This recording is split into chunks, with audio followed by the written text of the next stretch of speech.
Hi guys, my name is Daria and I'm happy to welcome you on my YouTube channel. So in today's video I decided to share with you my memories, impressions, feelings, I don't know, everything connected with visiting Barcelona Knits.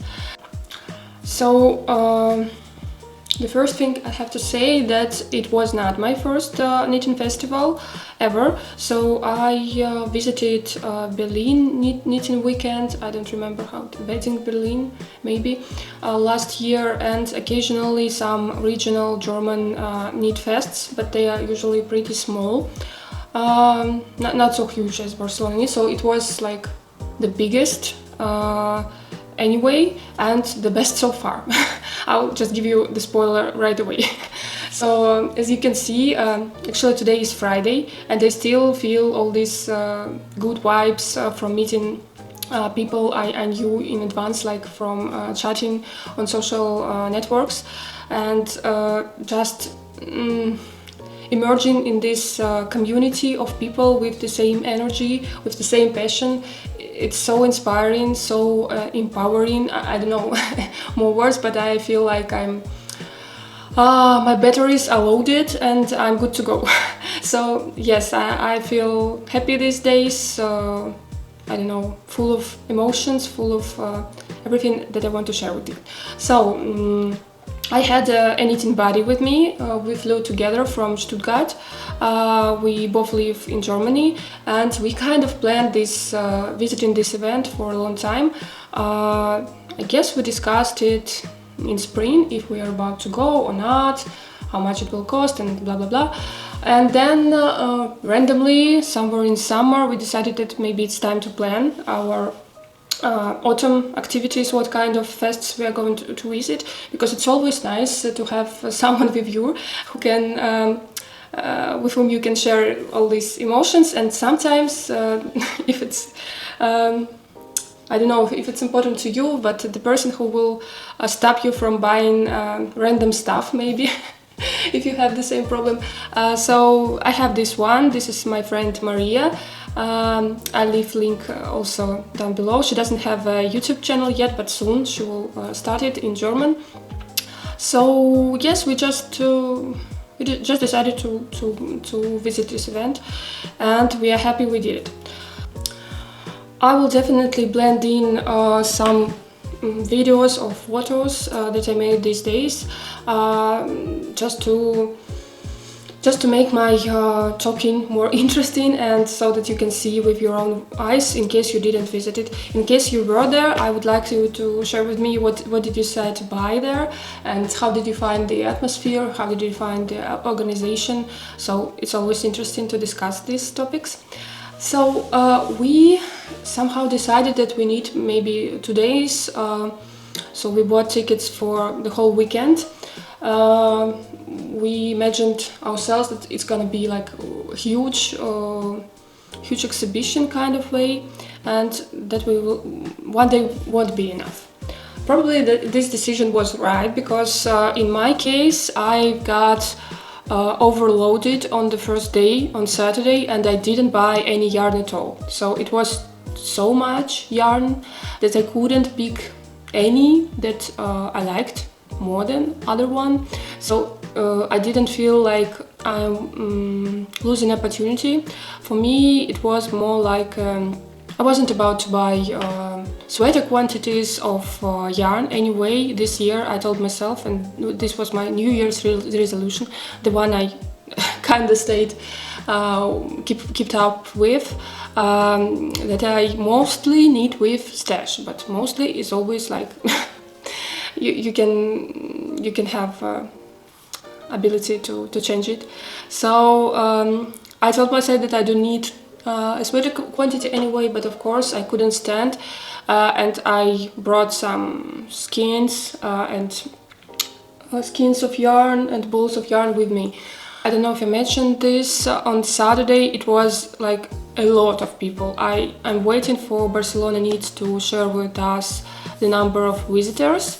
I'm kind of curious, because I feel like it was thousands, almost like quantity of people that will fill the a huge concert hall, or I don't know, maybe not stadium, but it felt like it was in the air. So I'm curious, but it was like a lot, and maybe this was also overwhelming. I was expecting seeing in person some of the stars of knitting world, if you say so. So I had a chance to kind of take a picture of Steven West, discussing with, always talking with beautiful ladies in his knitting, wearing his knitting patterns and discussing this. And it was always the line of people who were waiting for him to be free and so start conversation with him. So I didn't take a chance to talk to him, but it was nice seeing him. He seemed very, very kind, and you could totally say that he was glad talking to these ladies.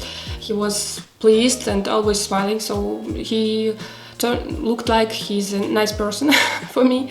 Also, I think I saw Lily Kate France, one of the designers from England, I think.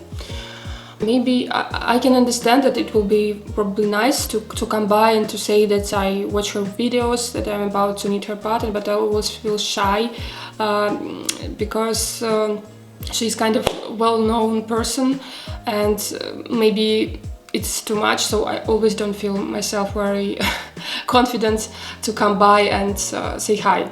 So that's it probably for Saturday regarding the Knit Fest itself. But after, like, we were a little bit fed up with all this yarn quantities, with all this yarn and stuff and people, and it was hot. In my region it's now snowing, but in Barcelona it was like plus 20. It was real summer, it was hot. People were trying to wear the knitwear, but it was almost impossible. I managed to wear only my twist loop top made of cotton blend, and even though it was too hot for me. So yes, it was funny.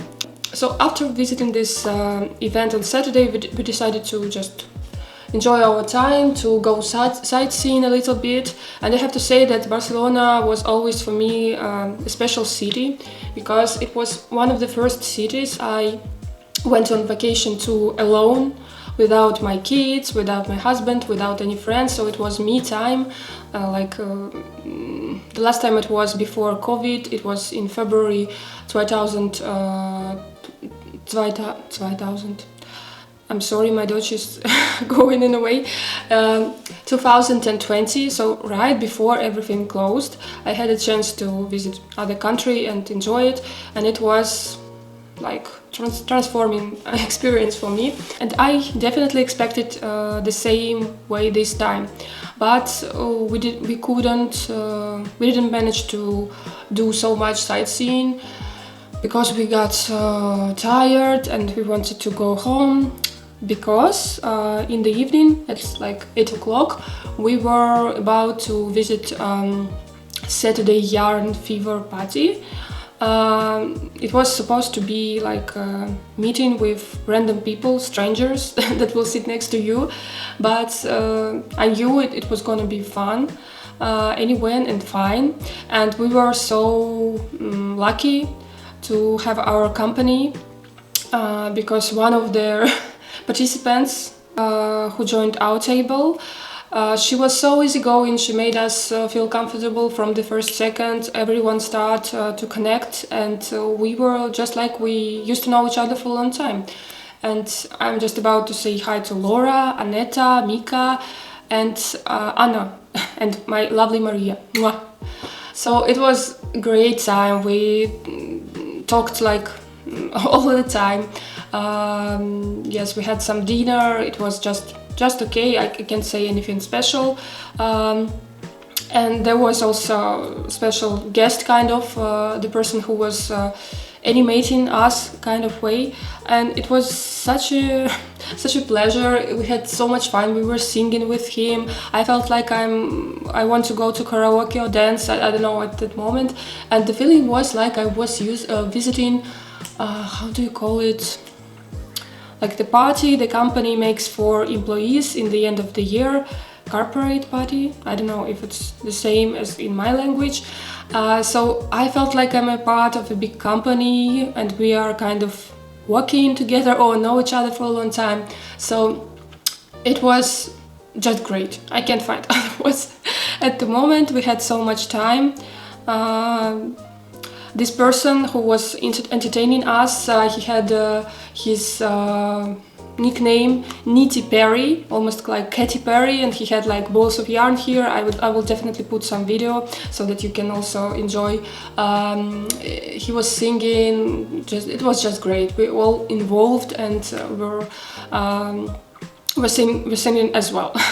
So it was so much fun, and yeah, I just feel so thankful for all this time, and once again want to say hi to my beautiful ladies from my table.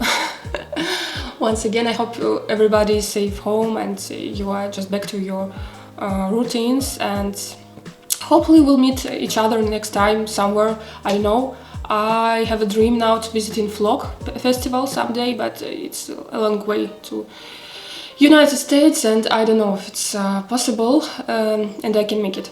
But a dream has a place to be, so just for a dream I think it sounds great.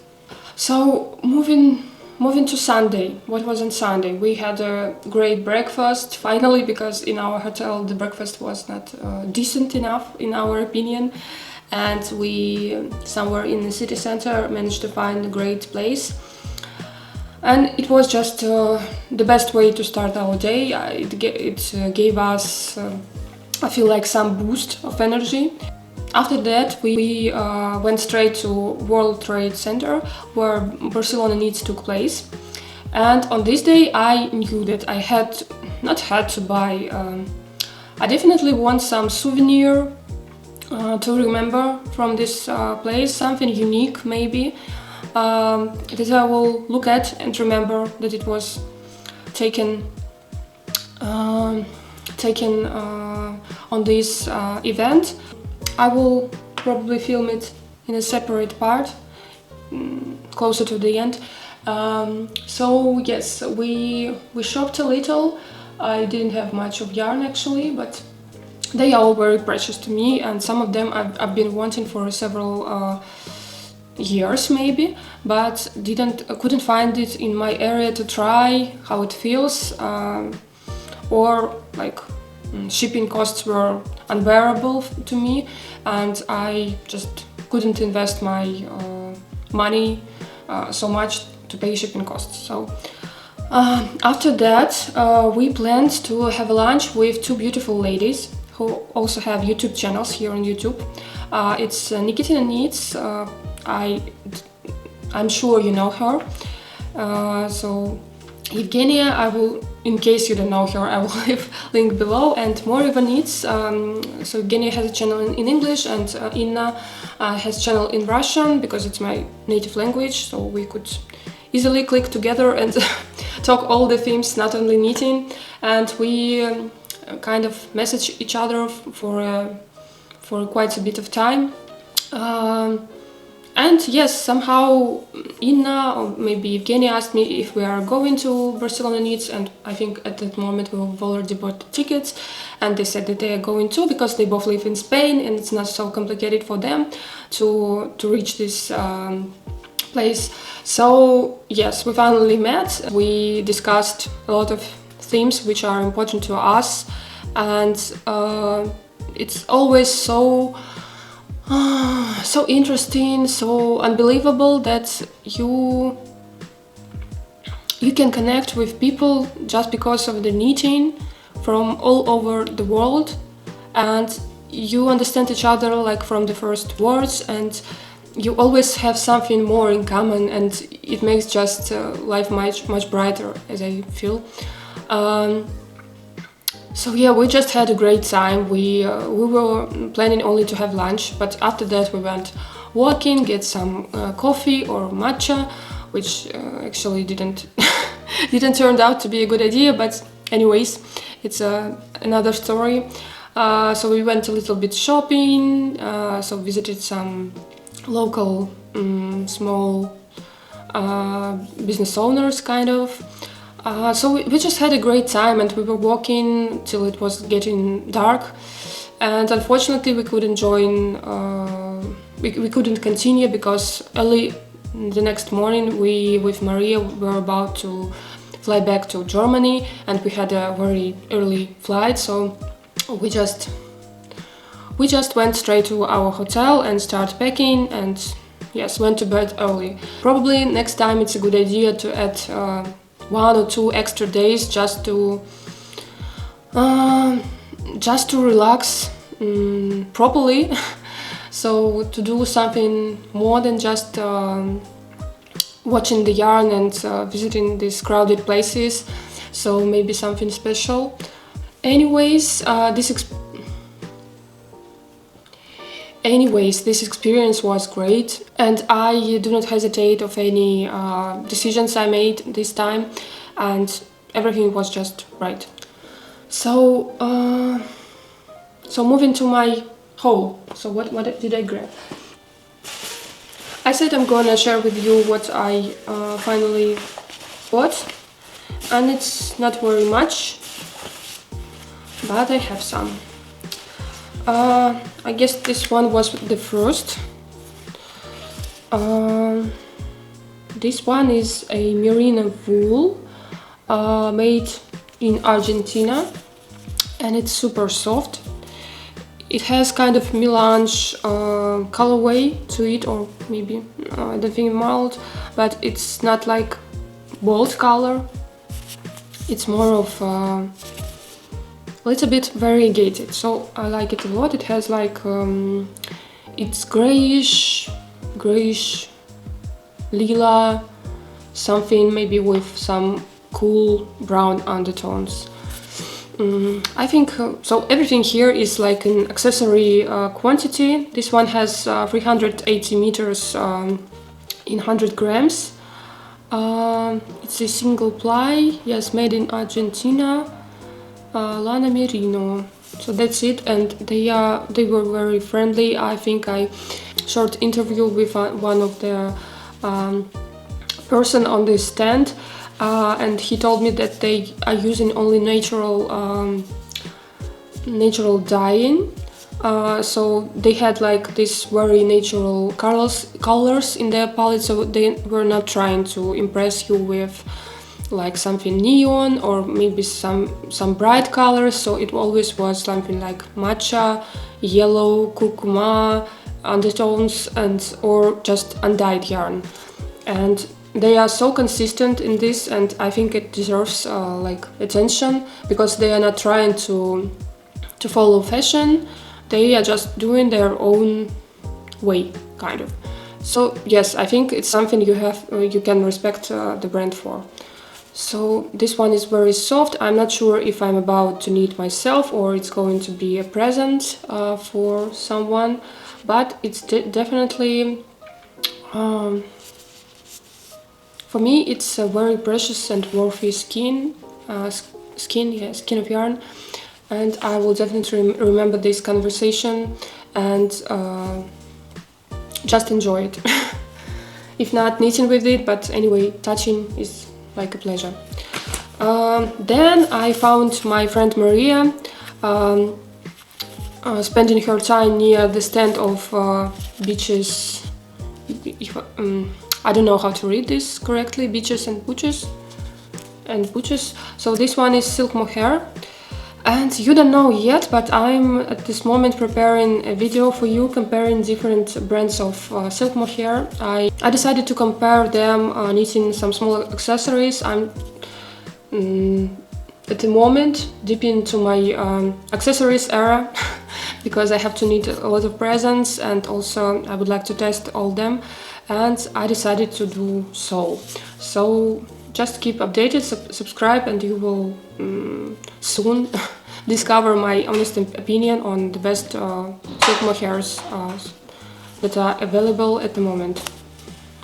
So the last one purchase was at Miak stand. I forgot to ask them how to pronounce their brand correctly, but this brand was in my wish list for a long time. They don't have any yarn store,